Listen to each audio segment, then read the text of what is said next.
So a few questions we had were about fitting PDIA into existing structures. And there's many different existing structures that we have. One conversation we could have is a response to particularly people who are trying to do PDIA in donor organizations who asked questions that sounded something like, you know, our organization is very much a plan and control, solution leader-driven approach, whereby we spend a lot of time developing a solution and then we tell people that this is what you're going to do, and then we move into an implementation phase, and we don't really engage in a different way. How do we do PDIA when we are so wedded to that old way of doing business? Another set of questions could be, how do we do PDIA when our organization pays a lot of time to monitoring and evaluation in the old way? Meaning, they monitor that we do what we said we would do, and they evaluate the extent to which we did what we said we were going to do. Well, that's obviously difficult in PDIA because we're not developing the plan that says exactly what we're going to do. We're not developing the log frame with the dates that tell us exactly when we're going to do what and exactly how much money we're going to spend and exactly who's going to be on the team. If you're doing PDIA correctly, then you should be having changes in what you do. And that should be reflecting success rather than failure. Now, I don't have a great answer to this because, to be honest, we're struggling with the same thing ourselves. We've been struggling with it for a while because, you know, in our work, we also have funders. And the funders say, well, what are you going to do? And then they say, how do we measure whether you did what you said you were going to do? Now, we've been experimenting with a bunch of different things, and I think over the months, hopefully, we'll share this more. But some of the ideas we would have would be to communicate, firstly, that what we're doing is working on solving problems. So we can identify what success looks like. Success looks like problem solved. Now, that may sound like what you do in your organization, but let me give you an example to show kind of where it's different. I was talking with a group of people in an organization actually this morning who were saying, our policy is about customs reform.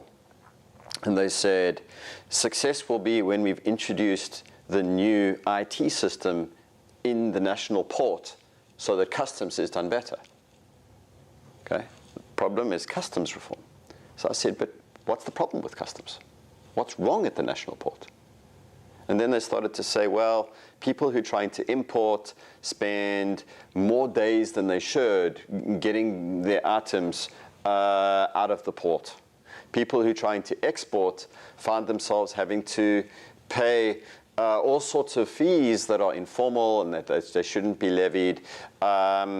And it's just very inefficient, and it discourages people to export, and it constrains the ability of companies that have to import machinery.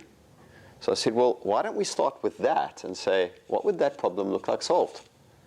And they said, well, it would look like it would be solved if we had an IT system. And I said, no, that's a solution.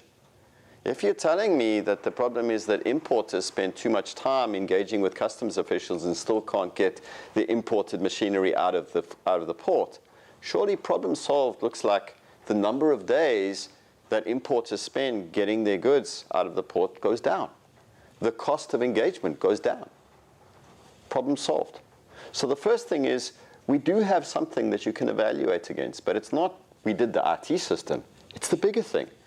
We actually made it easier to work through the port for importers and exporters. Then you say, well, how do you evaluate what you're doing along the way, because we're still not committing to an IT system? And you say, well, firstly, we're going to work really quickly, and we're going to have progress in learning why we have that problem. Can we monitor that? Yes, we can. Is it a valuable thing to monitor, to learn? Absolutely. Most organizations now say that the world is about information. And the more information you have and the more know-how you have, the more capable you are and the more dangerous you are in actually achieving things in the world.